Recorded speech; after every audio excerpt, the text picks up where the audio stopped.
يا مساء الخير عليكم، عاملين ايه؟ يا رب تكونوا بخير وكل سنة وانتم طيبين. رمضان خلاص على الابواب. فكنت بحضر بقى البرجر علشان احطه لرمضان.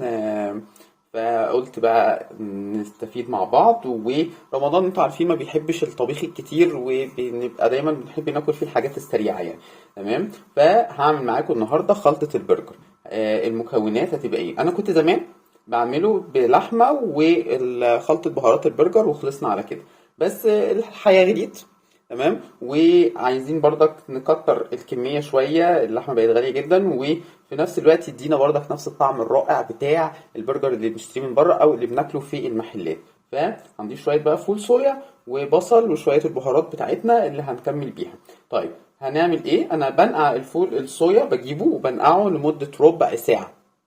ربع ساعة بالظبط. واشيله من المية. انا محبش اشيله كله من المية عشان اوريه لكم برضو وانا بشيله من المية. تمام. بصفيه كده من المية. وطبعا كل ده هنضربه في الكبة او في المفرمة اللي عنده مفرمة. هنقول بقى المقادير. معايا نص كيلو من اللحمة. تمام. ومعايا بصلاية وسط. تمام كده. ومعايا 150 جرام من الفول الصويا المنقوع. يعني احنا قبل ما ننقعه يعني يبقى 100 جرام. تمام. وهو لما هيتنقع طبعا بيزيد. تمام كده. يعني احنا ننقع 100 جرام من الفول الصويا. وعندي كيس خلطة البرجر. طبعا انا كنت الاول بحط الكيس دون على نص كيلو لحمه وبس. طبعا دلوقتي احنا حطينا بصل وهنحط فول صويا وكده، فنزود البهارات بتاعتنا. بس هنخلي بالنا عشان ما يحدقش معانا. فاحنا هنزود يعني حاجه بسيطه كده من الملح، رشات. رشه من الملح، رشه من الفلفل الاسود. تمام. برضو رشه من الثوم البودر، ورشه من بهارات اللحم. وهنخلط بقى كل المكونات دي مع بعضها. تمام. وبعدين نبدأ بقى نحطها في الكبة معايا. وهنحط صحيح برضو كيسين من الكاتشب، بيدي طعم حلو جدا. تمام.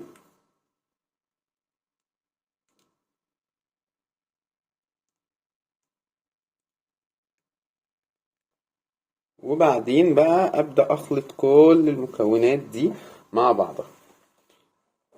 أخلطها كده وتتجانس، وبعدين أحطها في الكبة بتاعتي. أحط فيها اللحمة كده.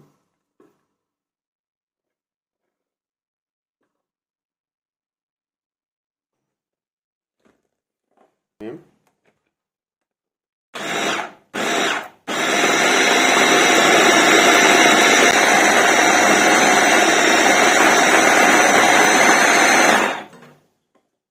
تمام كده. دي كده ايه؟ بصوا. بص، هي كده خلاص اتفرمت وبقت زي الفل. بقت خلاص كلها ايه؟ حتة واحدة اهي. تمام. عايز اقول لكم بقى الريحة بتاعتها فظيعة. احط بقى هنا عشان افرم الباقي.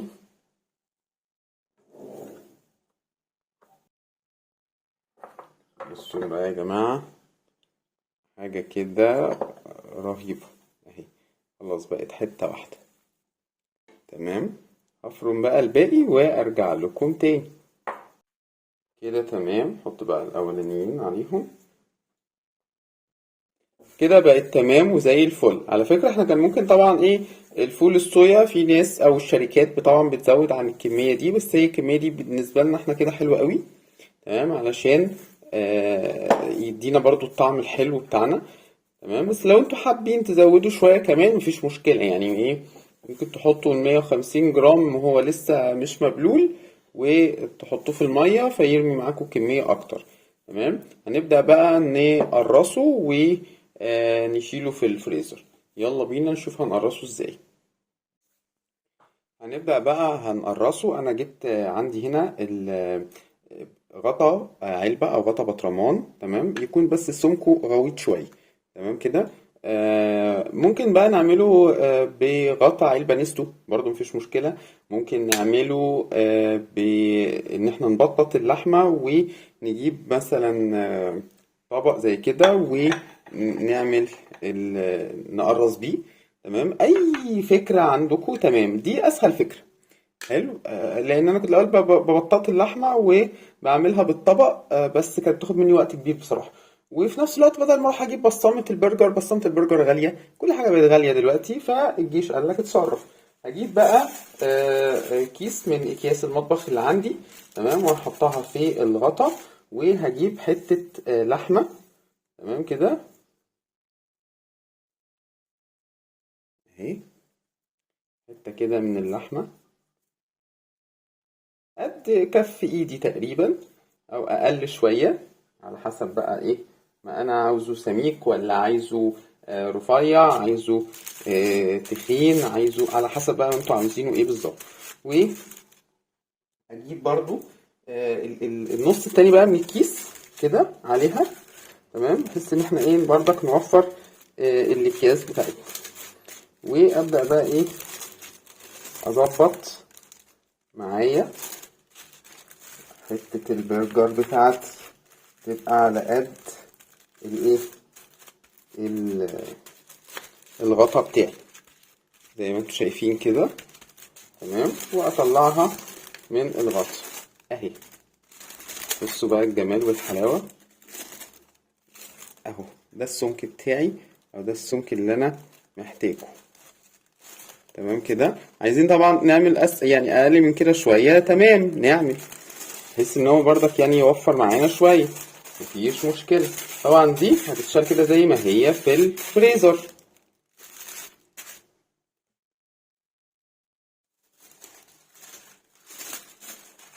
اهي كده. نجيب حتة اللحمة،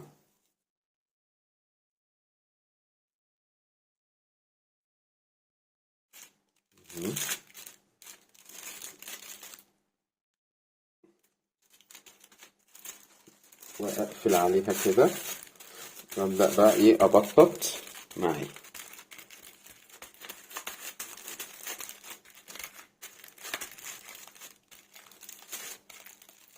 اعملها كده عشان تتفرد كلها وتاخد حيز الايه الغطا بتاعي المدور، تمام كده اهو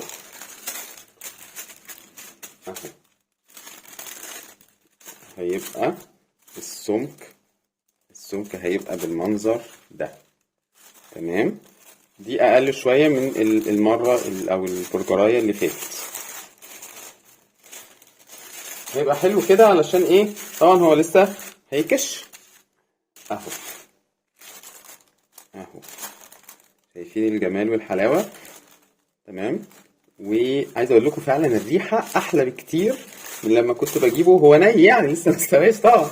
لما كنت بجيبه ني ما كانش بشم الريحة دي اصلا، لا ده ريحته فايحة وجميلة جدا. وبجد لما جربوه لأول مرة يعمله مش هيندم. واللي ما كانش بيعمله بالطريقة دي كده ميكس ما بين الطريقة اللي هي كانت بالخلطة بس وخلطة ولحمة بس، وما بين الفول الصويا بقى والخلطة واللحمة. هكمل انا بقى بقية الكمية واوريلكم في الاخر نص كيلو اللحمة رمالي قد ايه من البرجر. وده بقى الشكل النهائي خلاص بعد ما خلصت. من نص كيلو لحمة عملت ما يقرب من 20 قطعة برجر، تمام. دول بالظبط 17، خلي بالكم كمان 17 وانا عاملها سميكة، تمام. يعني ممكن تبقى ارفع من كده كمان، اللي حابب طبعا يخليها ارفع من كده، تمام. بس انا بحبها في السمك ده يعني يبقى تمام جدا بالنسبة لي. وطبعا لو انتوا هتعملوها على طول بتحطوها في التلاجة بس بتاع نص ساعة كده تشمع ولا حاجة. وطبعا انا هحطها في الفريزر على طول دلوقتي لان انا مش هعملها دلوقتي او مش هعمله دلوقتي، تمام. هنتقابل بقى في فيديو تاني ان شاء الله، حلقة كده عن الفاست فود عموما. هنعمل برجر وهنعمل كريب وهنعمل حاجات حلوة كده ان شاء الله برضو، عشان رمضان بيحب الحاجات دي اكتر يعني. تمام. نتقابل بقى ان شاء الله في الفيديو اللي جاي. متنسوش تكتبوا لي رأيكم في التعليقات، واللي هيجربها يكتب لي بقى عمل ايه وطلعت معاه ازاي. و ما تنسونيش في اللايك والشير والاشتراك في القناة، وفعلوا زر الجرس عشان يوصلكوا كل جديد. واشوفكم بقى ان شاء الله، ونتقابل في الفيديو اللي جاي، ومع الف سلامة.